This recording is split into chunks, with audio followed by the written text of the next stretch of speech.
two, one, two, three.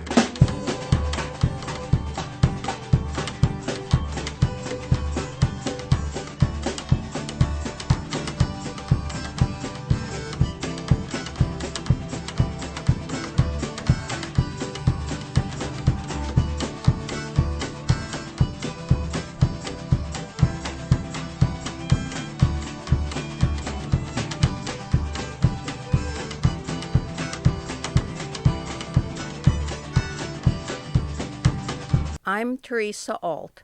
I'm here today with a fellow member of Ithaca DSA, Beth Huang, who has recently written an article about the death of some large organizations, and she thought it had implications for DSA. The aggregator Portside reprinted the article. So for start, tell us about that article, where you had it published before Portside saw it. I'm excited to be a member of the Ithaca community and part of the Ithaca Democratic Socialists of America as a fairly recent resident. I recently published an article in Convergence Magazine and The Forge about my experiences in three organizations, including the United States Student Association, United Council of UW Students, or University of Wisconsin Students, and the Student Labor Action Project, which unfortunately are all defunct. And I thought that there were good lessons for members of DSA and what happens when organizations experience membership decline and then collapse. Tell us the stories of these three organizations. So for some context, I was a college student at the University of Wisconsin-Madison from 2009 to 2013. I was part of United Council of UW Students when I was a student and was the board chair from 2012 to 2013. It was a membership-based organization with 140,000 student members across 23 of the 26 University of Wisconsin campuses. And we had an institutional membership. So what that means is United Council, according to Board of Regents policy, would run referendum on University of Wisconsin campuses. If we won those campus referendum, then those students on those campuses would become United Council members and would pay $3 per student per semester. And so that meant that we had a completely dues-funded budget of $850,000 per year, which is pretty considerable for a statewide organization in 2012. And with that, we had regional field organizers in 6 regions. We had a legislative director. We had communication staff. It was a pretty robust organization that produced a lot of organizers, leaders, and otherwise.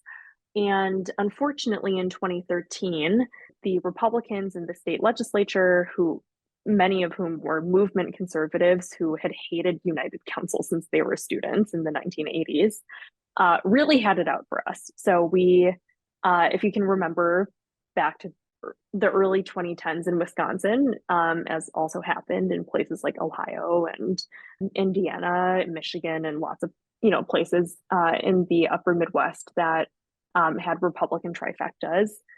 They destroyed the public sector labor unions. They passed right to work laws. They banned public dollars, so Medicaid dollars, from going to Planned Parenthood. They rigged the legislative district maps in really partisan, very racist ways. They really did everything and anything. They passed voter ID laws. They did everything to use their very narrow majorities in 2011 to entrench their minority rule forever. So in the 2012 election, so this was the first election after the redistricting maps took place, I think Republicans only won 46% of the state assembly vote, but their majority in the assembly by early 2013, after they had all been seated, was 60 to 39. So they won fewer than half of all of the votes cast in the 2012 election, but they had a nearly 60-40 majority. So that's how rigged the maps were. And so in early 2013, United Council, as a membership organization of students across the state, we were campaigning for a tuition freeze. The tuition at University of Wisconsin campuses for many years had gone up 5.5%, and that led to tuition crossing the $10,000 mark at UW-Madison in 2013. It was honestly a very dangerous time for United Council to be very visible, since we generated so many email actions to Wisconsin legislators, and unfortunately, those legislators then realized and remembered that we existed, and they had always hated us, and then were very fast to destroy our due structure. And so nearly overnight, the omnibus amendments to the education budget passed. On page 1, we won the tuition freeze that we had been campaigning for. On page 2, we got defunded. I think if we had not campaigned for the tuition freeze, I think they still would have remembered and that they hated us and defunded us anyway. So I think it was still worth the effort. But we became very visible at a time that was very dangerous for our organization. And I think while I don't think that DSA is vulnerable in the same ways, I do think that a really emboldened right wing would use the IRS, the DOJ, whatever, to really investigate the left in the way that they did to other facets of the left. One clear difference in structure is, I think you said that a university would join, and thus its student body would all be considered members and pay their dues through the activities fee or something like that. Whereas with DSA, every single member makes an individual decision to pay their dues. Yes, and that definitely. And I don't think that DSA is vulnerable in the same way. But as we see this week, there are politicians in the Democratic Party, and sometimes and there are Republican politicians who are really examining DSA with a microscope. Since I think we are actually one of the most powerful organizations in solidarity with Gaza, and in solidarity with Palestinians, that certainly has invited attacks from the right wing, both Democrats like Eric Adams, but also Republicans. I forget his name, from Florida. And I think we need to make sure that our organizations are resilient against attacks from the right wing. Sure. And we are a 501c4 organization, so that limits what the IRS can do against us, because 501c4 organizations don't, what you pay to them doesn't get deducted from your taxes. So the IRS doesn't really care, the IRS you might does say. Not really care as much. But, they really went after Acorn, which was a C3 and C4. And, they, anyway, I do feel like we need to be, we need to take the actions that make our organizations most resilient against, our own financial woes, and also right-wing attacks. And I haven't quite talked about the other two organizations that I was part of also. Yeah. I was going to say, and DSA actually on its national staff has what is called, I think, compliance officer or something like that, a person whose whole job it is to make sure that all the rules get followed. Yeah, and that is incredibly important. So in addition, and I can say he's an incredible guy. Yeah, it's like thanks.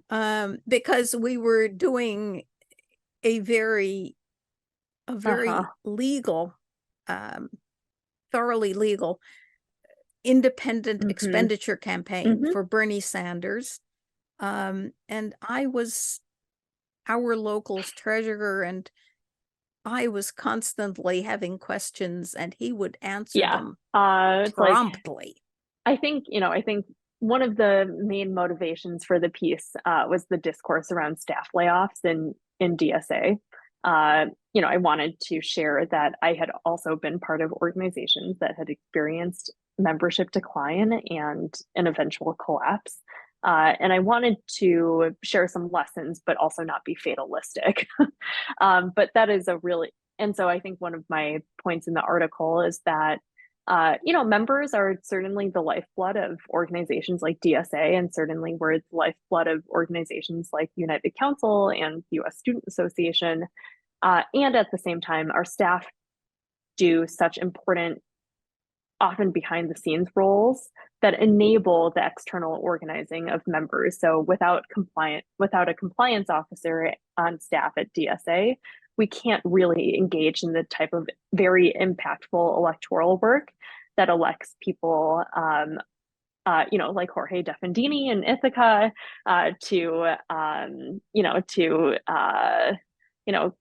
Cori Bush and AOC and Rashida Tlaib at the federal level. So, I mean, the infrastructure that staff set up in these types of organizations is so critically important and allows for the external work to happen and allows for thousands of members to be involved in DSA on a weekly basis. And I really saw when I was part of the US Student Association, which was one of the other major organizations that I was part of that's now defunct, what happens when a staff is hollowed out. So the US Student Association, even when it collapsed, had 1 million members on paper. By the time we collapsed, we only had membership in Washington, Oregon, California, Massachusetts, and New Jersey. Similar to United Council, membership was institutional, so individual campuses would join, so student governments would opt in or disaffiliate from USSA. And eventually, these student governments were filled with both progressive student activists like me, and also were filled with, might be able to charitably call them resume patters, right? These are like people who love to wear suits on a Wednesday night student government meeting. You can guess that most of those people are not left wing, right? And years and these right-wing students would treat disaffiliating from the US Student Association like they were legislators defunding Planned Parenthood or something like that, right? They had a real, they were following, the 1970s Powell memo playbook of how to get rid of the left wing on campus. And so by the time I joined staff in 2014, the membership was really just emaciated. And over time, leadership of the US Student Association had to lay off staff. And that had pretty profound effects. So, for example, we no longer had communication staff. By the time I got to USSA staff in 2014. And so what that meant is the US Student Association never really built out the full extent of its social media presence, its email list, and so by the time Bernie Sanders had elevated free tuition at public colleges in 2015, we didn't really have the communications infrastructure to reach the millions of students who were at public universities who were excited about this idea of tuition-free public college. And so because we no longer had that staff capacity, which honestly, I don't really think that students could have built on our own, or volunteer students could have built on our own.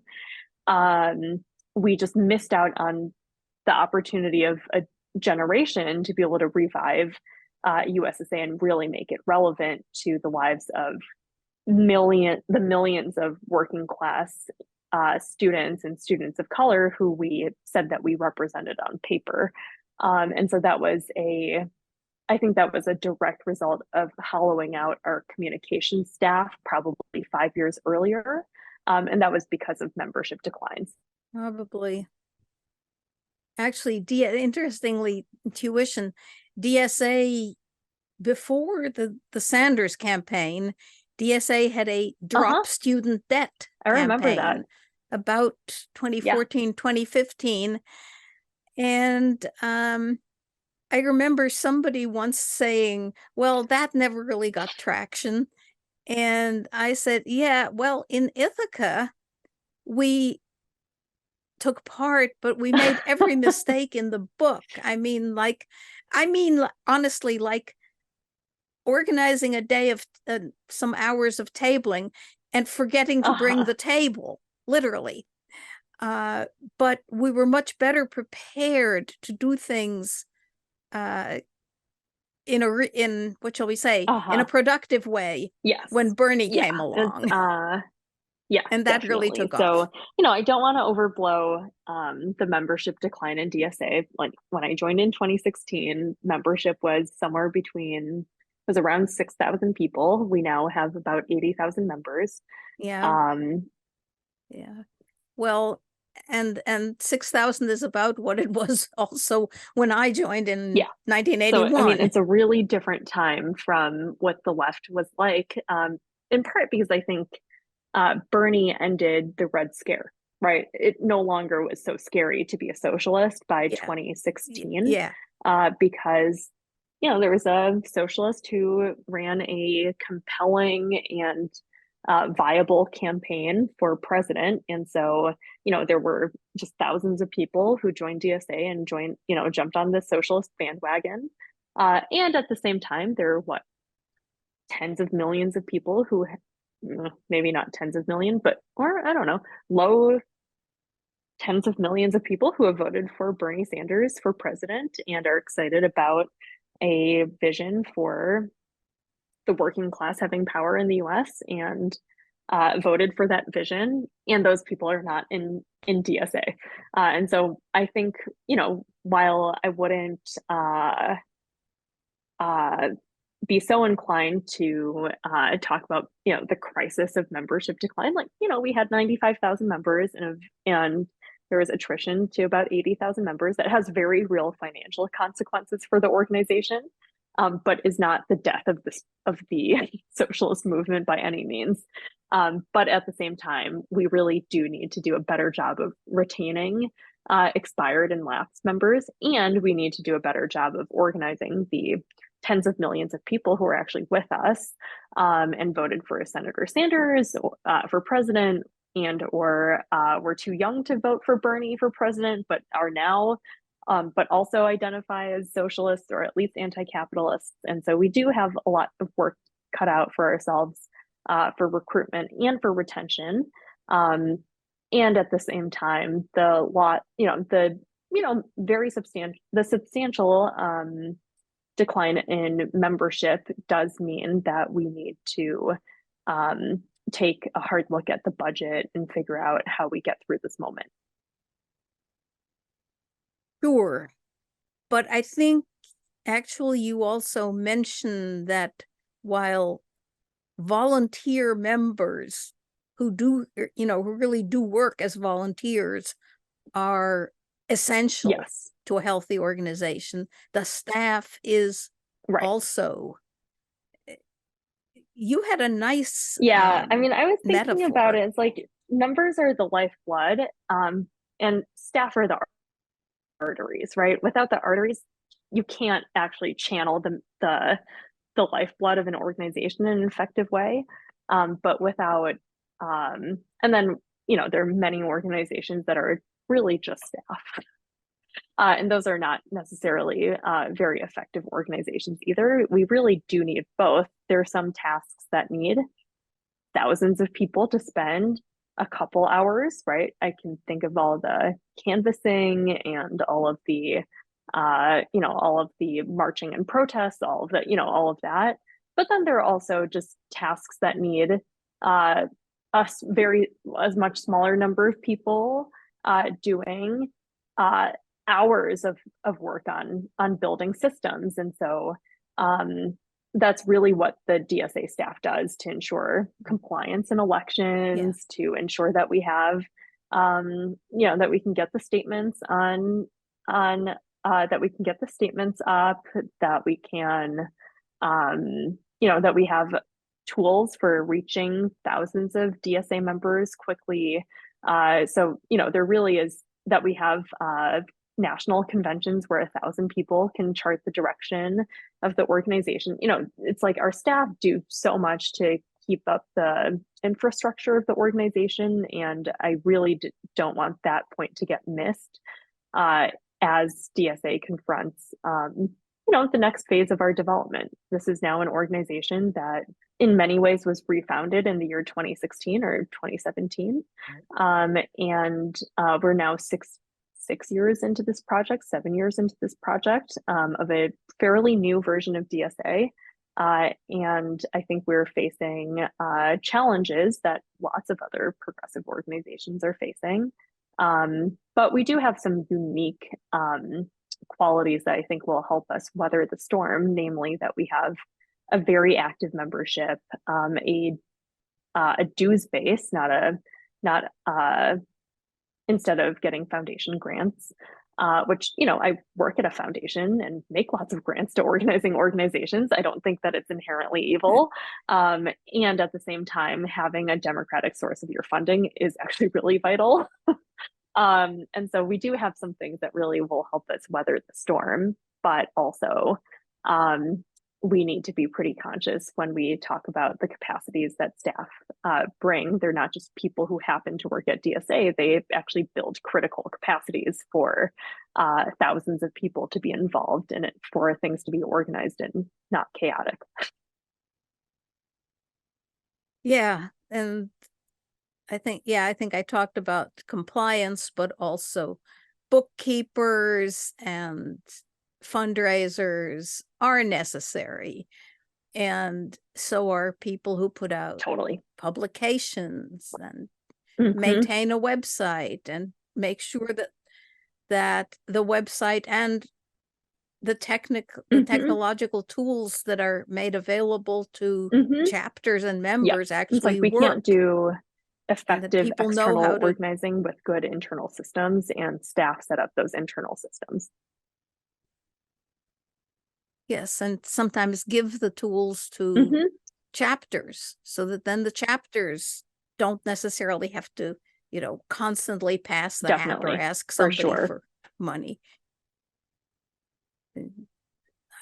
I actually think chapters ought to put a little more effort into fundraising. Chapters really should put some more effort into fundraising. And, I do think that, this might be an unpopular thing to say, but I did at least, so I was a longtime member of Boston DSA from 2016 to 2022. And we did not always have the best plans to spend the national dues share from national DSA. So, when someone signs up for monthly dues with DSA, 20% of their dues go to their chapter. At some point, Boston DSA had during the height of during COVID-19, before, when we only had remote meetings and we're only paying for Zoom accounts, we literally had tens of thousands of dollars just sitting around in our bank account. And so wow. I wouldn't be surprised if a large number of large chapters have a somewhat similar situation. And so I do wonder how important the 20% dues sharing agreement is with large chapters that actually might have pretty significant reserves. I think I heard something somewhat similar from Metro DC DSA during the pandemic. And so, I would be, I don't think that we should cut off national dues share, especially for small and medium-sized chapters. But there are large chapters with a much healthier potential for dues, for for local fundraising. And I think it's worth looking into whether I personally would much rather decrease the dues share for large chapters than to cut staff. Oh, I think that's quite true. Although when people join, get elected to the National Political Committee, sometimes I think dues sharing can be a bit of a, shall we say, sacred cow to them, which I think also involves a certain denial, that a sort of belief that the organization is entirely working class and not necessarily, yes, there are some people who have money in the organization, and there is a turn toward asking them to contribute in proportion to so their I pretty incomes. proudly pay Very 1% of my income to sensibly. DSA. I also pay, I think, 1.7% of my income to my union, SEIU Local 10 to 1. And I think, if this is a future that we are all fighting for, that 1% is not too much to ask. And so we actually are running a big solidarity dues drive in National DSA. We have, we have phone banks. I think we have 4 phone banks per month. There's actually one coming up very soon. And then we also are looking for chapters to engage their members in solidarity dues, to map out who's an active member, who knows which other members. Can we each get 3 other people to pay 1% of our incomes in solidarity dues? It's going to look pretty different for different people. I even saw some people in New York City DSA, notably Jabari Brisport, who's a state senator, pledged 1% to national DSA and 1% to New York City DSA. I think that we might be able to get some people to pledge to both state and local, to their local and to national. Well, this has been interesting. We've taken quite a look at organizations and their funding. Thank you, Beth Huang. I'm Theresa Alt. Thanks for watching Ithaca DSA Present. 1, 2, 1, 2, 3.